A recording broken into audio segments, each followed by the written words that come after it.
Olá, gente! Chegou a hora do programa Raízes Jornalismo Cultural, no aniversário de 82 anos de Goiânia. E o nosso convidado é o Dr. Íris Rezende Machado, que vai falar da história, da sua participação na construção dessa metrópole, na construção dessa cidade fundada por Pedro Ludovico Teixeira. Parabéns, Goiânia, parabéns, 82 anos, e vamos a seguir ver a entrevista com Íris Rezende Machado. E o programa Raízes Jornalismo Cultural começa já.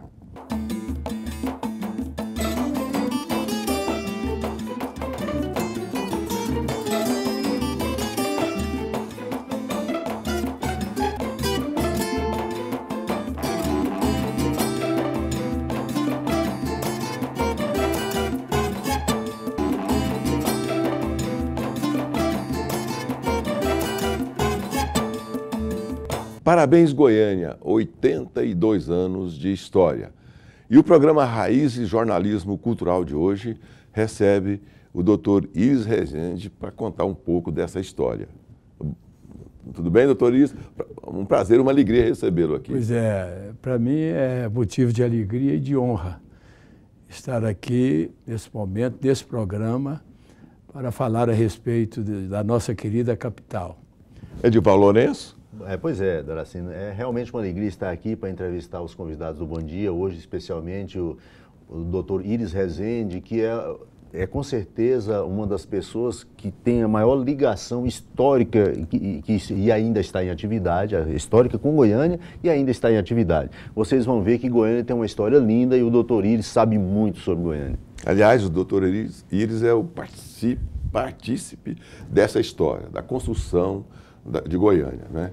Bom, nós temos aí, na verdade, doutor Íris, três datas importantes para Goiânia. 24 de outubro de 1933, quando foi lançada a Pedra Fundamental, né?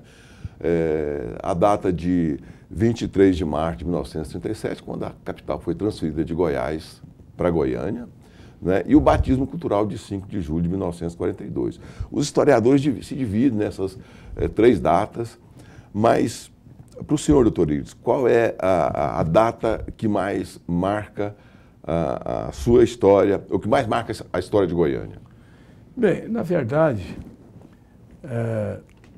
em 1933, 24 de outubro, data que considerada de tão grande importância que mudou o nome de uma avenida em Campinas para 24 de outubro, justamente pela importância da data. Foi o momento em que Pedro Ludovico anunciou oficialmente o início da construção da nova capital. Como é que foi esse anúncio, doutor Íris? Bem, em primeiro lugar, veio o trabalho de localização. Silvânia disputava. Dom Manuel, que era uma figura das mais importantes daqui do Centro-Oeste, pleiteava a construção da nova capital em Silvânia. Outros pleiteavam em Morrinhos, se falavam inclusive em Jaraguá, mas Pedro Ludovico decidiu por Campinas. Era uma cidade tradicional de Goiás, já com 112 anos, sede dos padres redentoristas, sede do Seminário de Formação dos Padres, sede do Colégio Santa Clara, também um colégio da mais alta importância, de forma que era Campinas uma das cidades mais importantes de Goiás. E Pedro Ludovico decidiu por Campinas, que perdeu a sua autonomia política, tinha seu prefeito, Câmara de Vereadores, Campinas chegou a eleger senador Moraes Filho e se tornou um bairro de Goiânia. Eu entendo que Dr. Pedro estabeleceu o local justamente pela existência do Rio Meia Ponte. É uma questão de visão. Um dia eu até discutia isso com ele. Ele falou assim, foi um dos motivos.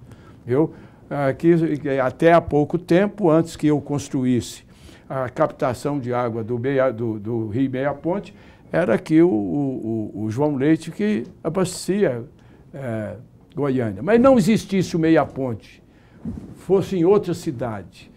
Bem, então, em primeiro lugar, eu gostaria de dizer, não se pode falar em Goiânia sem antes prestar homenagem, reconhecer o mérito do Dr. Pedro do Vico.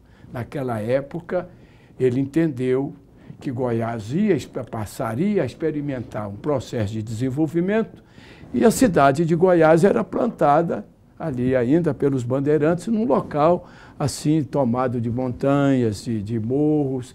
Ele teve essa visão, que precisava de uma capital que se comunicasse imediatamente com todas as regiões de Goiás. Estabeleceu Goiânia. Então, ao Dr. Pedro do Vico, as nossas homenagens. E o mais importante, um homem com a coragem de construir uma nova capital, num momento em que os instrumentos de transporte, os caminhões, transportavam até 5 toneladas. E ele, trazendo ferro e cimento do estado de São Paulo, constrói esta cidade que até hoje é motivo de encantamento para os que já foram, para os que chegam e para os que chegarão. Então, a visão de Dr. Pedro está a nos levar a detalhar sempre essas pessoas que se destacaram por iniciativas dessa ordem. E um homem honrado, trabalhador, liderou a política aqui durante muito tempo. Agora, Goiânia, ela passou também a ter um papel na consciência nacional quando se reclamava, constando da Constituição Federal, a construção de uma nova capital no Planalto Central goiano. Não existisse Goiânia, Juscelino não teria coragem de construir uma capital, porque não tinha nem local de chegar onde é Brasília hoje. Para se ter uma ideia, no dia da inauguração de Brasília, o nosso caminho era aqui, Goianápolis, passava dentro de Anápolis, Abadiânia, Corumbá, Santo Antônio do Descoberto, dali saía uma estrada para Lusiânia, outra para Formosa, quer dizer, não tinha lugar de chegada em Brasília. Então, Juscelino Kubitschek construiu Brasília e foi rasgar rodovias para Belo Horizonte, para o Nordeste brasileiro, para o norte do país, aqui para Goiânia e São Paulo. Bem, Pedro Ludovico, então, além do seu mérito de construir essa capital moderna, esta capital encantadora, ele serviu de exemplo para Juscelino, anos e anos depois. Agora, interessante falar sobre Goiânia. Quando Pedro Ludovico estabeleceu a construção da cidade, reunido com seus técnicos, projetou-se uma cidade com 50 mil habitantes durante 50 anos. Quando eu fui prefeito de Goiânia aqui, há 31 anos depois, Goiânia já era com 100 e tantos, quase 200 mil habitantes. Então, nós corremos e fomos elaborar um novo plano diretor para a cidade, para ordenar o seu crescimento, porque além daquela Goiânia central, não se tinha projeto mais para uma cidade que estava crescendo admiravelmente. E veja hoje, Goiânia é uma cidade que conta com mais de 1.300.000 habitantes. Essa administração, a primeira administração do senhor, em 1965, se até essa época Goiânia já era a capital do estado, né? Nós já tínhamos aí passado pelo batismo cultural de 5 de julho de 1942, quando o Teatro Goiânia foi inaugurado com uma peça encenada pela Eva Tudor, que era atriz, e fez a peça Deus lhe pague. Em 1965, e essa é a importância histórica do senhor na vida da capital. Se Goiânia já era a capital, ainda ela padecia de várias obras, principalmente as obras de construção de casas populares para tirar as pessoas que moravam na beira dos córregos, e também a abertura de avenidas. E eu me lembro bem que a única via de acesso do centro de Goiânia, chamada então para Campinas, era a Avenida Anhanguera. E o senhor abriu a Avenida Chateaubriand, abriu a P33, que a passagem ali pelo setor norte ferroviário era por meio de uma pinguela. Então o senhor deu uma dimensão de metrópole à cidade. Essa é a importância que o Dr. Íris tem para a vida de Goiânia na sua primeira administração. E eu avalio todas as suas obras, toda a sua trajetória política de quase 60 anos de vida pública honrada. O senhor já foi alvo aí de crônicas, artigos, de programas de rádio e televisão, de teses de doutorado, dissertações de mestrado. Quer dizer, o senhor tem uma vida pública transparente, mas essa administração eu a considero como a obra-prima do senhor, que é essa primeira administração como prefeito. Será novo, implantou os mutirões. Então, o processo cultural de Goiânia, o senhor é um agente do processo cultural, porque o senhor implantou um método de administração diferente através dos mutirões, que é a participação do povo nas obras da cidade. Quer dizer, essa importância é que nós trazemos aqui para o Raiz Jornalismo Cultural e destacando a sua obra em toda essa trajetória. Nós vamos aí, doutor Iris, para um rápido intervalo e a gente volta em seguida para continuar essa história linda e essa afinidade que o senhor tem com a cidade de Goiânia. O programa Raiz e Jornalismo Cultural volta já já. Não some não.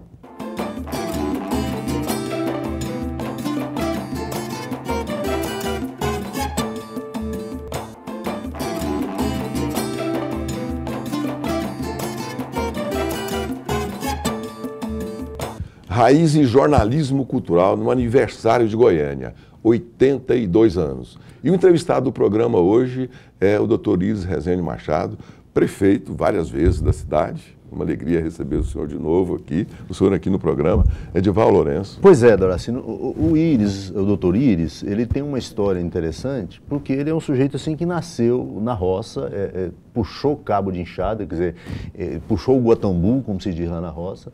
Ele veio já com 16 anos para a cidade, para estudar, e eu fico assim, eu pergunto para ele, como é que um sujeito que chega aqui da roça, com 16 anos, como é que ele se sente assim na capital do estado? Como é que era a sensação que o senhor teve ao chegar aqui?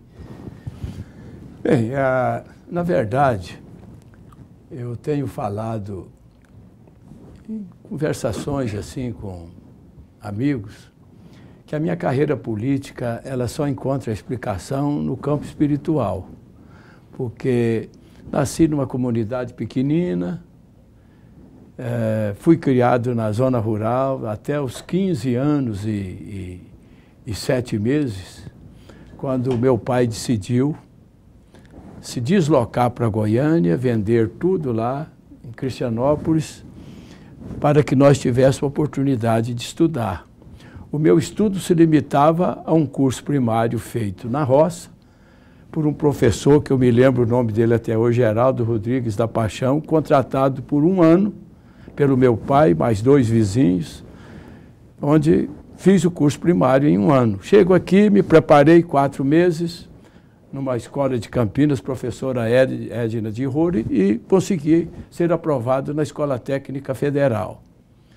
Lá, eu me tornei político estudantil, mas contribuiu muito. Por que o meu pai não nos trouxe aqui para o centro de Goiânia? Porque a população de Campinas, ela foi se revoltando, ela que lutou tanto pela construção, pela localização da capital aqui, ela foi se situando contra o governo, porque o governo construía Goiânia, asfaltava a rua, iluminação, jardins, praças, mas Campinas não recebia nada, não recebia asfalto, não recebia água tratada, não recebia esgoto, não recebia iluminação pública. Basta dizer que quando eu assumi a prefeitura de Goiânia, Campinas tinha 3 ruas asfaltadas. Bem, mas então me veio na cabeça, prefeitura de Goiânia, eu pensando mais em Campinas do que na própria Goiânia, né? Bem, fui eleito prefeito quando eu estava no 3º ano da Assembleia Legislativa, tanto é que eu perdi 1 ano de mandato. Assumi a prefeitura. Agora, a prefeitura de Goiânia experimentava um momento muito difícil, porque o Estado é que construiu Goiânia, é que asfaltava a rua, construía os jardins, as praças, fazia tudo. Até o cemitério de Santana era administrado pelo governo estadual. A prefeitura cuidava apenas de Campinas, era do Lago da Rosa para lá. De repente, entra aqui um prefeito que conseguiu vencer o candidato da situação, candidato Pedro do Vico, assume a prefeitura. E qual foi a pauta de trabalho dele? exigir do Estado tudo que fosse de competência da prefeitura. Imediatamente, o governo estadual, o governador Mauro Borges, assinou um decreto transferindo tudo de aprovação de planta, de tudo, para a prefeitura. Mas não passou dinheiro para a prefeitura. A prefeitura, por administrar apenas Campinas, ela não cuidava de cobrar devidamente seus impostos. Então, a renda da prefeitura era o suficiente para lá. E foi uma época muito difícil que enfrentou a prefeitura, sob o comando de um dos homens mais honrados que eu já conheci, que é o Dr. Hélio Seixas de Brito. E eu tive um mérito, eu acreditei na população de Goiânia, e isso tem que se ressaltar. A população de Goiânia é uma população especial. Por quê? É a mais cosmopolita neste país. Ela veio de todos os estados brasileiros quando anunciou que aqui se construía uma nova capital. O projeto de Pedro Ludovico, convocando o povo brasileiro na marcha para o oeste. Então, Goiânia foi constituída de pessoas de todos os estados do Nordeste, de todos os estados do Norte, de todos os estados do Sul, de São Paulo, do Rio de Janeiro. E essa gente, para chegar aqui naquela época, sofria, porque não tinha meios de locomoção. Tinha que passar em pinguelas, construir aí pequenas pontes, outros chegavam de a cavalo para chegar em Goiânia. Então, eu sabia que a população de Goiânia era diferenciada. A pessoa que sofre, ela se torna mais solidária ainda. E eu lembrei dos mutirões que eu aprendi, que eu participava lá na roça e trouxe o mutirão para Goiânia. Quer dizer, o mundo nacional não conhecia, a elite nacional não conhecia. Tanto é que logo que eu estava aqui no 7º, 8º mês, veio uma revista já com a maior tiragem no país, que era a Realidade, uma nova revista, e fez uma reportagem de 7, 8 páginas. Agora, inclusive, saiu um livro editado pelo próprio jornalista, onde a reportagem de Goiânia sai, as seis reportagens que eles consideraram mais importantes na época. E na época, o que essa revista de circulação nacional trouxe na capa? Atenção, nasce um líder. Justamente pela minha iniciativa de acreditar no povo e convocar o povo para me ajudar no final de semana. E era exatamente aquela experiência que o senhor trouxe lá da roça, né? Lá da roça. O trabalho solidário. Porque lá, a cada final de semana, a pessoa queria construir um rego d'água, chamava a vizinhança. Naquele dia se matava o porco, o bezerro e tal, se comia bem, trabalhava, fazia. Outro dia era para roçar pasto, outro dia para colher, outro dia para plantar. Então, era um dia de festa, de integração da comunidade. Eu sei que, de repente, Goiânia, através do mutirão, foi empolgando o povo. Essa cidade que só contava com asfalto aqui no centro, nós começamos a asfaltar a cidade e deixamos a cidade, naquela época, quase toda pavimentada. Bem, tudo por uma razão, por acreditar no povo e por respeitar o povo. Goiânia, de repente, se viu ocupada por invasões. Aqui a Praça Universitária, o setor universitário, por exemplo, eram milhares de pessoas que chegavam de todo lado e se agasalhavam. Aqui, quando eu assumi a prefeitura, a Praça Universitária era uma favela constituída de 248 famílias. Fui buscar doação de lotes até com as imobiliárias de Goiânia na época. Eu criei a Coab e partimos para a construção de casas populares. Ninguém nunca tinha visto aquilo, conjunto de APC, essa coisa de API, era de 50 casas, 60, daí a Vila Alvorada, daí a pouco a Vila Canaã, tudo numa administração só. E hoje eu posso proclamar, Goiânia é a cidade brasileira com mais de 1 milhão de habitantes que não tem favelas. O senhor veja a minha concepção do que era uma invasão, uma favela. O que não acontecia no Rio de Janeiro. As favelas foram tomando conta das encostas lá dos morros e das serras. Ninguém cuidava, ninguém se preocupava com aquilo. De repente, era o próprio governo a encomendar para artistas famosos quadros das favelas, para presentear os presidentes, os chefes de Estado que chegavam aqui no Brasil, como se aquilo fosse um enfeite da cidade. Então, Quer dizer, nós tivemos essa preocupação, tudo porque a população de Goiânia é solidária. A população de Goiânia é especial. Ela merece as nossas homenagens. Aqueles que chegaram aqui, os nossos bisavós, os nossos avós, os nossos pais, estão a merecer, nessa comemoração dos 82 anos, uma homenagem de cada um de vocês que me veio, os seus pais, os seus avós, que vieram enfrentar dificuldades e ajudaram a construir essa cidade hoje, orgulho de todos nós. E o programa Raízes Jornalismo Cultural vai para um rápido intervalo e a gente volta já já. Não some não.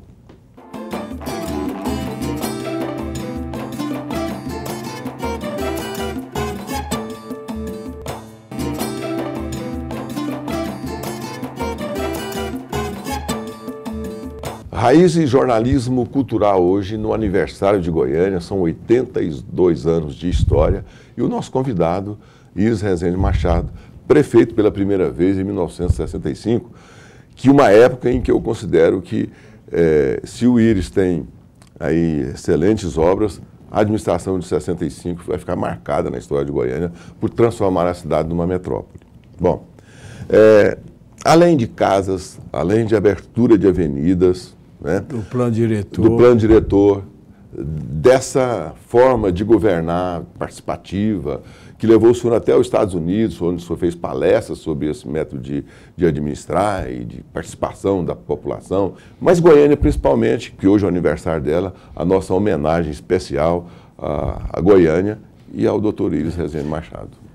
Eu, assumindo o governo, quer dizer, quando prefeito, lutei noite e dia, procurei realizar um trabalho preparando Goiânia para o futuro. Mas, ao final do meu mandato, fui cassado pela ditadura, fui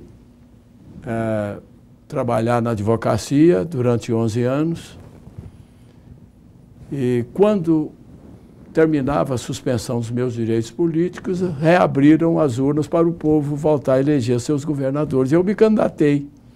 E eleito governador, eu não esqueci de Goiânia. Foi quando eu fui construir o sistema de captação e tratamento de água do Rio Meia Ponte, porque até aquela época apenas 40% da comunidade de Goiânia usufruía de água tratada do sistema João Leite. Construímos o sistema, um dos maiores do Brasil naquela época, que abastece Goiânia até hoje, aquilo que nós construímos há 30 anos. No Meia Ponte. E eu me lembro do senhor fazer uma carreata de carroça. Eu me lembro que tinha mais de uma carroçata, né? Mais de 120 carroças acompanhando um desfile seu, como candidato a prefeito de Goiânia na época. Eu me lembro assim, que as pessoas diziam assim, olha, se cavalo votar, e eu tinha 16, 17 anos, o Íris está eleito, e o senhor foi eleito. E uma conversa que o senhor teve com o Pedro do Vico, que eu acho interessante. Como é que foi essa conversa com o doutor Pedro? Eu entro na prefeitura, naquela situação, funcionalismo com 9 meses de atraso, operários, eu tive que aumentar os impostos. E, à época, o doutor Pedro me chama à sua casa, era o nosso grande líder. Ele diz, olha, você vai recolher esses talões, você exagerou. Aí eu disse, não, doutor Pedro, não, olha, você exorbitou, não, tem que mudar. Falei, doutor Pedro, a prefeitura não tem dinheiro, a prefeitura se acomodou em cuidar de Campinas e agora assumiu tudo e não cobra o imposto suficiente, então eu tive que aumentar. Ele, não, mas foi muito. Falei, doutor Pedro, veio algum pobre reclamar para o senhor aqui? Ele falou assim, como? Eu disse, não, algum pobre reclamou que aumentou?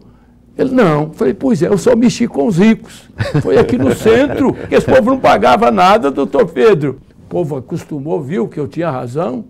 Já no segundo ano, era a prefeitura asfaltando isso aqui tudo, era abrindo a avenida Anhanguera em Campinas, derrubando lá 100 e tantas casas, abrindo, e na inauguração era o próprio povo a fazer um banquete de 1,5 km de extensão, o próprio povo. Então, o administrador ele tem que ser determinado, ele tem que ser competente, viu? Tem que ser humilde para ouvir o povo e tem, sobretudo, que ser correto, não tirar proveito viu? Das oportunidades que o governo oferece. Doutor Íris, o Goiânia tem um momento muito importante na vida nacional e o senhor foi um dos pivôs desse movimento, que foi as Diretas Já. Diretas Já. O senhor poderia falar rapidamente sobre esse movimento? Bem, eu recebo. O Ulisses Guimarães veio a um comício aqui meu em Goiás, em 82. E ele ouviu uma expressão minha no discurso: eleito governador, vou transformar o governo do Estado num instrumento de construção de uma nova estrutura que permita o desenvolvimento do Estado. Eleito governador, vou transformar o governo num instrumento de luta pela redemocratização do Brasil. E naquela época tinha que ter coragem para usar essas... Ele ouviu aquilo. Bem, um dia ele me telefona: ô Íris, olhe, nós estamos preparando um movimento para aprovar uma emenda à Constituição estabelecendo eleições diretas para presidente da República. Que o governador já tinha sido eleito, eu tinha sido eleito meses atrás, né? Ele tinha sido empossado. E eu conversei aí, nós éramos 7 governadores do PMDB. Eu conversei do MDB, conversei com alguns governadores e eles não se entusiasmaram. Eu pergunto, pelo que ele ouviu do meu discurso, você toparia fazer a primeira manifestação pública de apoio à emenda? Era do Dante de Oliveira. Eu sabia por que os outros não se entusiasmaram, porque quem fizesse a primeira, ninguém sabia se ia amanhecer no dia cassado ou preso.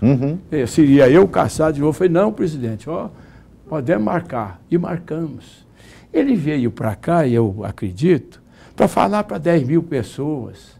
Quando chega aqui na Praça Cívica, a polícia calculou na época em 500 mil pessoas. Foi algo. Ali foi a primeira rachadura na muralha da ditadura. Bem, agora nós vamos ouvir aí do Dr. Íris uma mensagem a Goiânia nos seus 82 anos. Goiânia não seria a cidade que é, essa cidade centro de universidades, centro de evolução da ciência médica, centro comercial extraordinário, centro em tudo nesse país. Ela não seria a Goiânia que é sem você, sem a ação do seu pai, do seu avô, enfim, de todos que hoje, ontem e no início da sua construção participaram. Então, na pessoa de Pedro Ludovico Teixeira, eu quero deixar a cada pessoa que me vê e que me ouve o meu abraço e o meu reconhecimento. Que Deus abençoe Goiânia sempre, que abençoe a você que nos vê. Uma bela mensagem. Muito obrigado pela presença do senhor aqui no programa, doutor Íris. Só obrigado. Você sabe que eu vivo fugido, né? Ele é que me arranca de lá. E o programa Raízes Jornalismo Cultural volta no próximo sábado. Até lá!